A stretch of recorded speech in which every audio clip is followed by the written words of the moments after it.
It's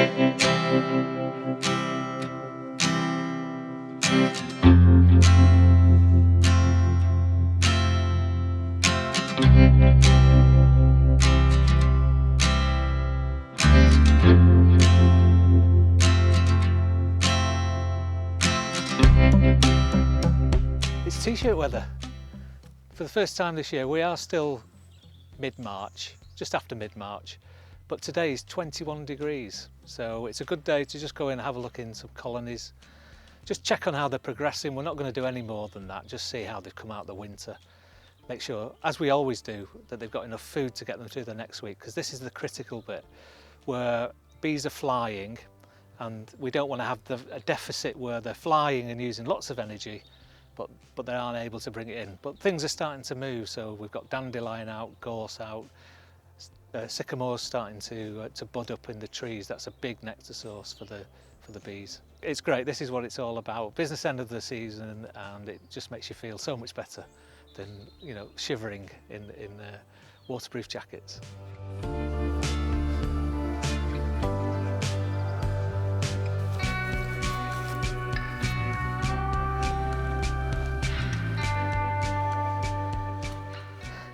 I forgot I had my sunglasses on before, but it helps keep the hair out of my eyes. So you don't need sunglasses on a day like this. So this is recycling at its best. You know, we just normally burn these things, but as long as they've got not a lot of print on, just brown, these work really well for smoky fuel. The smoke calms the bees down. I have read, and I've nothing to discredit it, is that it reminds them when they're in the forest that there's maybe a forest fire and they need to rush back into the hive and fill up on honey, because they might be abandoning ship any minute. That's a perfectly plausible thing. It's probably built in, but what the smoke does is it moves them away. It does calm them down. Everything is done within the hive in pheromones. So this will mask the pheromone that says, attack the beekeeper. So it's just a calming measure really. But when we go to things like putting the lid back on, we don't want to be squashing bees, so we can move them around with the smoke. It's really handy to put some green grass in on the top of your cardboard. It does a couple of things. It cools down the smoke, so it's not hot smoke going into the hives, but also any ash that comes from the cardboard later as that burns down, it will catch that as well, so you're not blowing hot ash into the hive.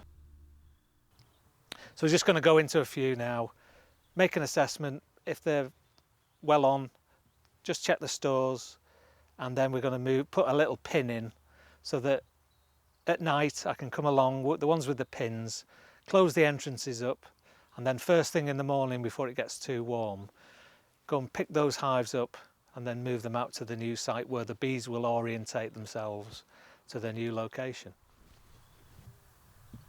Just pick on one of these.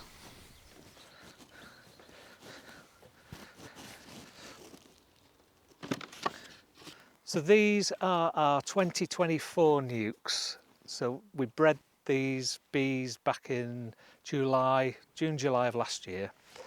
I know that because we have a little green pin. That means at the time, and we haven't looked inside these hives for 6 months now, since September, that had a mated queen in, and it was one of our queens. We don't buy in queens as such, buying a couple of breeder queens, but these are all queens that we've bred ourselves. We can obviously tell over time that's still got stores in and it's doing okay. I think that's going to last out the winter before the new forage comes in. And you can maybe see just behind you where the hive was, lots of confused bees wondering where the house has gone.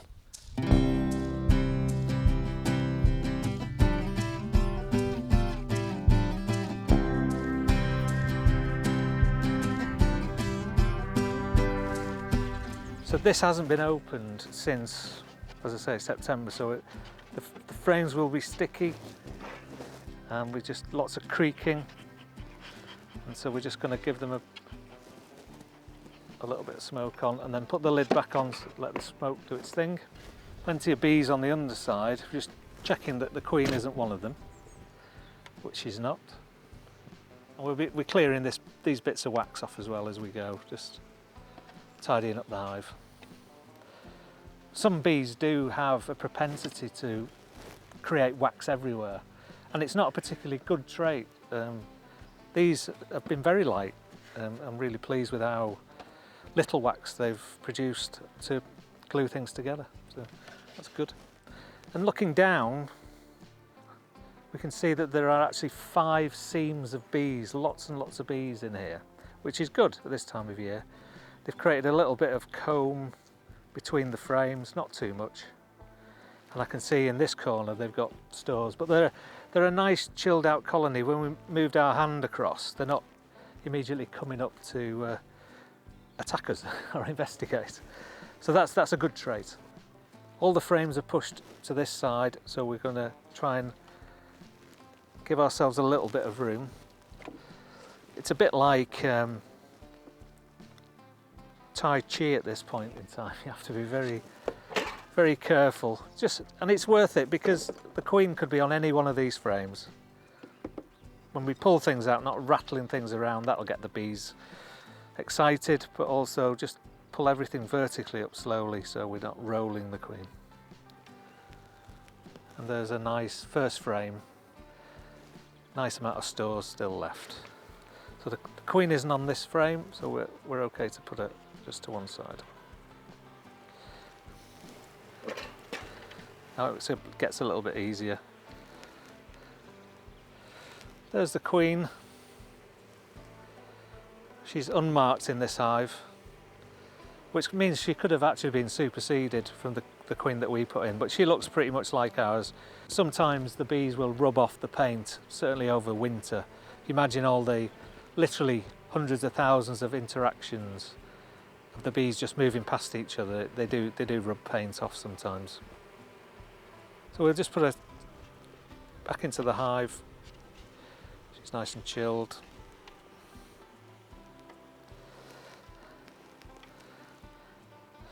So the bees, they've still got lots and lots of stores in this hive, but you can see how they've started to pack away the pollen in this hive.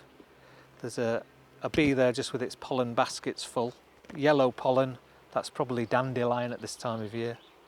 But they will keep that pollen right by where they're producing the new bees, right by the brood as it's called. And it's easily then to feed to it. So they'll mix together honey and pollen. We call it bee bread. And it's what they feed to the young larvae. And you can just start to see all the mixtures of different colours within the cells.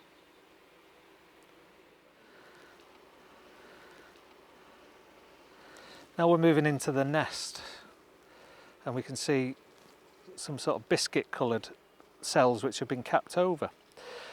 These are at day 9 of the life, so they spend about 3 days as an egg, between day 4 and day 9 as a larvae, and then they cap.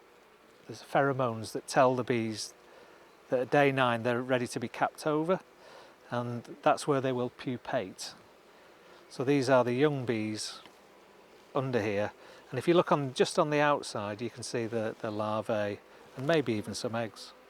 They spend about 3.5 days from when the queen lays as an egg until it hatches, and then it becomes a larvae, and the bees will feed it that bee bread, and they'll do that for the first day or so, and then the larvae will grow, and at day 9 the bees will come along and put a wax capping over the top. You can tell by the shape of the cells that these are female bees under here, they're worker bees. It's a nice colour as well, and they're not sunken. That's what we're looking for as a beekeeper, so that tells us a little bit about it being disease free. So it's a nice healthy colour, nice slightly domed, and also they are female bees, so the queen is still fertile. And then they will hatch day 21 for workers, and straight away they'll put their head back into a cell, and they'll start on cleaning duties and go from there. we're now inside the actual nest. We had the pollen on the outside and we're getting into the bees, and the nest will be across multiple frames. So we can see here again, slightly older brood, because you can see it's a slightly darker. More bees have walked across these cappings, but they're still nice and domed, and they will emerge, which is what these empty cells are. The queen will come back, they'll get cleaned out, and the queen will lay again, and the cycle goes on. What she's doing now is raising the bees that are going to help her in the spring produce a lot more bees, and it's just like an exponential sort of curve. The population goes up, and more bees in here means they can raise more bees, more eggs. And so that's why it's important with a hive like this. This is just at the point where we start to think about moving it to a new hive. Give it some more space. When the queen lays an unfertilised egg, it becomes a male bee, and the male bees being a lot bigger means that the cappings will stand out. So what we're looking for is the predominance of these, slightly domed cappings means they will be worker bees, female bees, with the odd, at this time of year, drone bee or male bee. She'll gradually increase that population, but that's one that's maybe just a misfire, and she's forgotten to fertilise that particular egg. And the final frame, we're back to pollen. We've still got a decent number of bees on it and food, but they're choosing to store pollen in this side. So in this particular one we have 2 frames of bees, 2 frames of pollen, plenty stores. This is really another week. This is going to be a really ideal sized nucleus colony to go out to one of the out apiaries and take a spot on one of the hive stands. That's the inspection. Excellent as a first start. If they were all as good as that, we'd be millionaires by Christmas, Rodney. Maybe not, maybe not. So this has to go back in the same orientation as it came, because there's lots of confused bees at the minute. As soon as we put that down, they'll start to come back in. That's what we do for all of the nucleuses. We started off with 60, so we'll go through all of those. Not all of them will make them. There'll be some that will not get through. Probably about 20% is usual, but that'll be not because they've starved to death, because we've made sure about that all through the winter. It'll be just because the queen's failed or she's not coming back into lay. But that was a perfect example. So we just now need to move our way down the line and do the same thing in all the rest of the nukes. I think I'll give up before dark, but the temperature's still up. It's probably 18 degrees at the minute, but we'll be able to do another few and then call it a day. Come back tomorrow.